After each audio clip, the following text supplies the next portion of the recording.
ఇదో పెద్ద సాయమా ఏంటి? పరదేశంలో మనం ఒకరికొకరు సాయం చేసుకోకపోతే పరాయి వాళ్ళు ఎవరు ఏం చేస్తారు? ఈ పూట కాసేపు బయటకు వెళ్లి పార్కులో కూర్చొని కబుర్లు చెప్పుకున్నాం. రేపు ఉదయాన్నే గది చూద్దాం అని అన్నాడు. మేము ఇద్దరం బయలుదేరి దగ్గరలో ఉన్న పార్కులోకి వెళ్లి కూర్చున్నాము. అప్పటికే సుమారు 6 గంటలైంది. బాగా చీకటి పడిపోయింది. అయినా జనం కిటకిటలాడుతూ ఉన్నారు. ఆడ మగ ఎంతో మంది. అది వరకు అక్కడ ఆడుకుంటున్న పిల్లలందరూ బిలబిలలాడుతూ తొందరగా ఇళ్లకు పరుగులు పెడుతూ ఉన్నారు. పార్కులోకి వచ్చిన వాళ్ళు చాలా మంది యువతీ యువకులు జంటలుగా బల్ల మీద కొందరు, కిందన ఉన్న గడ్డి మీద కొందరు కూర్చొని పడుకుని నవ్వుకుంటూ కబుర్లు చెప్పుకుని మధ్య ఊపిరి ఆడకుండా గాఢాలింగనము చుంబనాలు కావిస్తూ ఈ ప్రపంచం మరిచి మరో ప్రపంచంలో ఉండిపోయారు. అందుచేతను మా కేసు చూసిన వాళ్ళే ఎవ్వరూ కనబడలేదు. తమరు తప్ప ఆ పార్కులో ఇంకెవ్వరూ లేనట్టుగానే భావించుకుని ఆనందిస్తూ ఉన్నారు. అందుచేతను మేమిద్దరం హాయిగా గడ్డి మీదనే సుఖంగా కూర్చున్నాం. బాబు, నీ పేరేంటి అన్నాడు రాజు. నన్ను పార్వతీశం అంటారు. మా ఇంటి పేరు వేమూరు వారు అన్నాను. సరే, చాలా బాగుంది.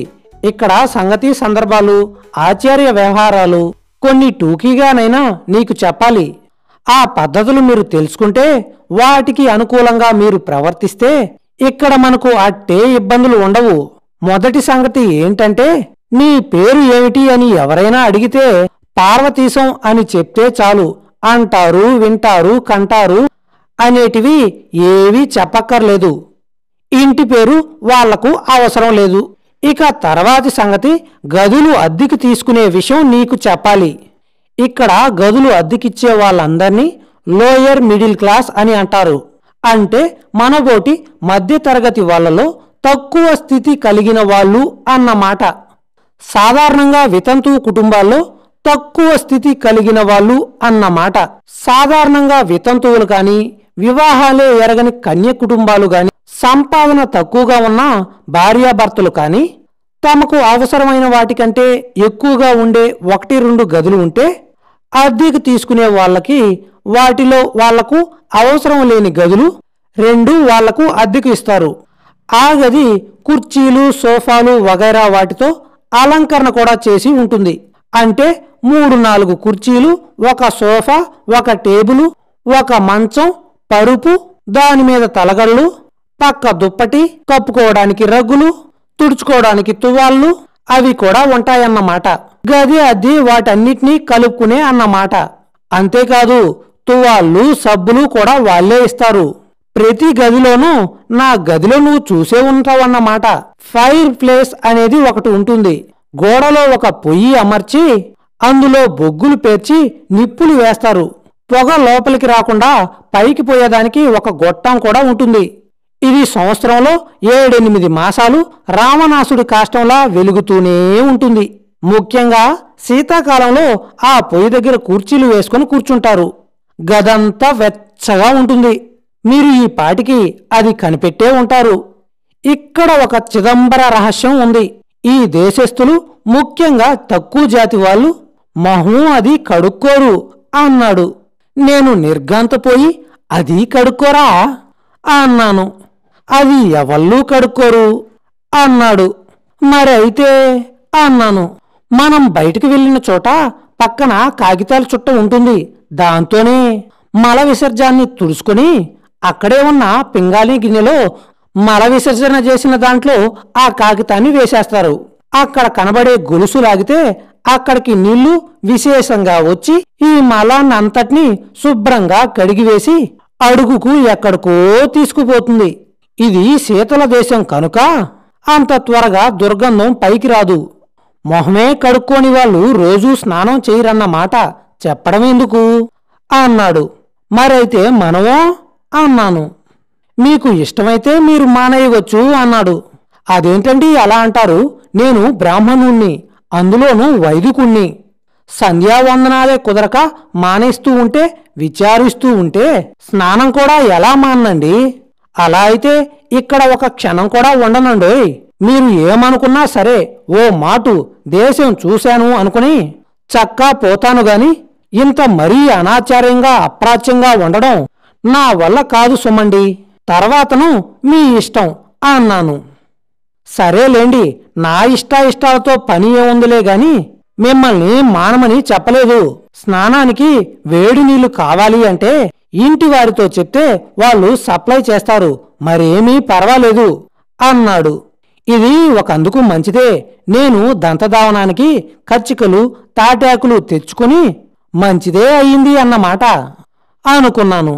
అతను తెల్లబోయి, ఏంటి కచ్చికలు తాటాకులు తెచ్చారా? మనలో మన మాట మరేమీ తీసుకురాలేదా? ఇక్కడ దేశాచారం అక్షరాలా పాటిస్తున్నారా ఏంటి కొంపదీసి? అయితే మీరు వచ్చేటప్పుడు ఎవరి సలహా అడగలేదా అన్నాడు. నాకు సలహా చెప్పేవాళ్ళు ఉన్నారండి మొగల్తూరులో, మీరు ఎరుగుదురా అన్నాను. ఒక్క మాటు నా కేసి నిదానంగా చూసి, అవునులేండి అది కూడా నిజమే, ఆ మాటకొస్తే అక్కడే కాదు ఎక్కడా కూడా ఉండి ఉండరు. సరే పోనివ్వండి, చేయడం మంచి పని చేశారు గాని ఇవి పాడైపోయే వస్తువులు కావు కాబట్టి అవి పాడైపోయే వస్తువులు కాదు కనుక జాగ్రత్తగా పెట్టుకోండి, వెళ్ళేటప్పుడు ఉపయోగించుకుందూరు గాని. మనము గదికి వెళ్ళేటప్పుడు ఇక్కడ దంతధావనాద్రి సామాగ్రి ఇక్కడ ఉపయోగించుకునేవి కొని పెడతాను అన్నాడు పాపం అతను. తర్వాత భోజనానికి మనం ఎక్కడికో హోటల్కి వెళ్ళనక్కర్లేదు. ఇంటి వాళ్ళే మనకు ఏం కావాలో చెప్తే ఆ ప్రకారం చేసి పెడతారు. దానికి వాళ్ళు కొంత డబ్బు తీసుకుంటారు. ఎంత తీసుకున్నా హోటల్ భోజనం కంటే తక్కువ ఖర్చే అవుతుంది.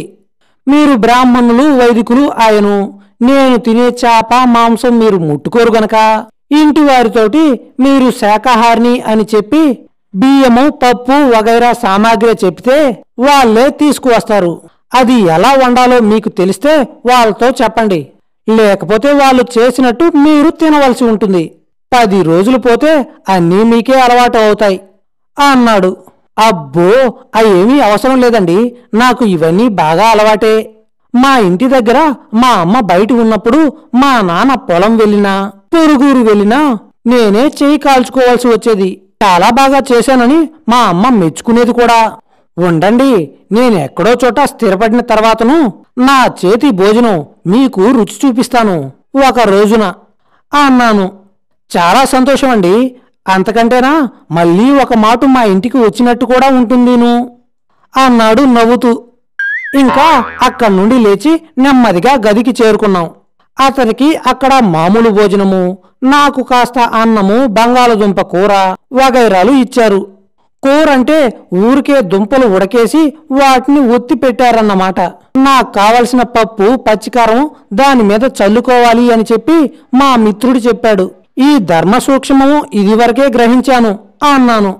భోజనం అయిన తర్వాతను అక్కడ మంచం మీదకు ఒక పరుపు 2 రగ్గులు 2 తలగడలను రైల్లోకి మళ్ళీ ఇంటి ఆవిడ తీసుకొచ్చి పడవేసింది. అతను మర్యాదగా, నేను ఈ పూటకు సోఫా మీద పడుకుంటాను, మీరు మంచం మీద పడుకోండి అన్నాడు. అబ్బెబ్బే, ఎంత మాట, నేను సోఫా మీద పడుకోగలను, నాకు అలవాటే అన్నాను. నా జీవితంలో చాలా భాగం సోఫాల మీదే పడుకోవడం అలవాటైపోయినట్లు అతను మరి కొంచెం బలవంతం చేసినా నేను ఒప్పుకోలేదు. సోఫా మీద కూడా ఎంతో సుఖంగానే ఉంది. మరి కొంచెం సేపు పిచ్చాపాటి మాట్లాడుకుని నేను సోఫా మీద, అతను మంచం మీద ఊరిగాం. ఎడింబురోలో మొదటి రాత్రి సుఖ స్వప్నాలు కంటూ గడిపాను.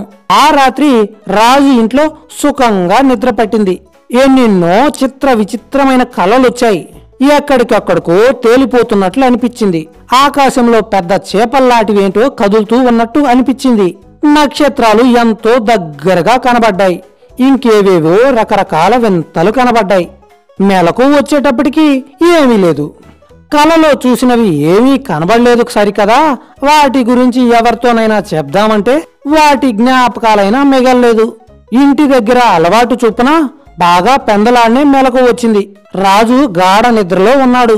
లేపుదామా అని అనుకున్నాను, కాని పడుకున్న వాణ్ణి ఇప్పుడు లేపి చేసేది ఏమున్నది గనక అని అనుకుని లేపలేదు. కిటికీకి దగ్గరికి వెళ్లి బయటకు చూస్తే ఇంకా జనసంచారం ఏమీ లేదు, చీకటిగానే ఉంది. అందుకని నేను మళ్ళీ వచ్చి పడుకున్నాను. ఈ మాట నిద్ర రాలేదు, కానీ ఏవేవో ఊహలు అస్పష్టంగా కలలో తిరగడం మొదలెట్టాయి. ఈ దేశమేమిటో, ఇక్కడ మనుషులేమిటో, వాళ్ళ ఆచార్య వ్యవహారాలు ఏమిటో ఏమీ తెలుసుకోకుండా గుడ్డెద్దు చెవిలో పడ్డట్టు ఏ ఆలోచన లేకుండా ఇక్కడికొచ్చాను. వచ్చేప్పుడే వారం రోజులైనా ఇంతవరకు ఏమీ అంతుపట్టం లేదు.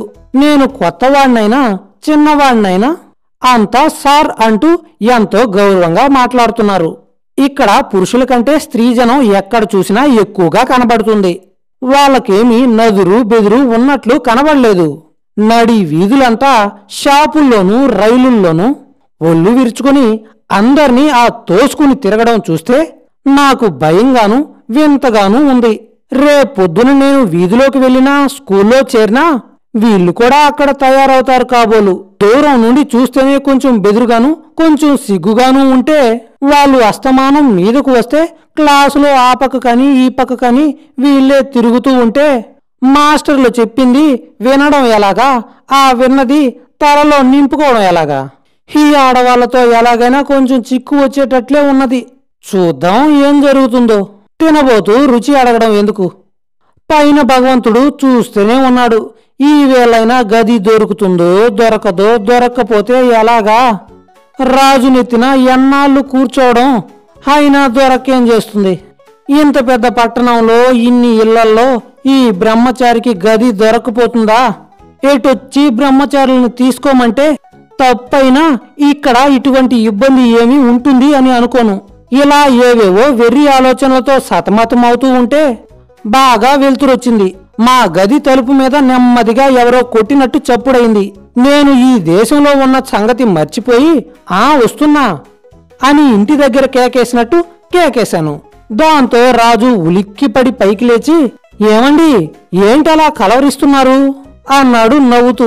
కలవరింత కాదండి, అవతల నుండి ఎవరో తలుపు కొట్టినట్టు చప్పుడైతే అలవాటు చొప్పున వస్తున్నాను అని కేకేశాను. మీకు నిద్రాభంగం అయినట్టుంది అన్నాను. మరేం పర్వాలేదులేండి, ఎలాగో తెల్లవారుతూ ఉంది కదా. మనల్ని లేపడానికి ఇంటావిడ ఇలా తలుపు కొట్టింది. అది ఆవిడికి మావులే.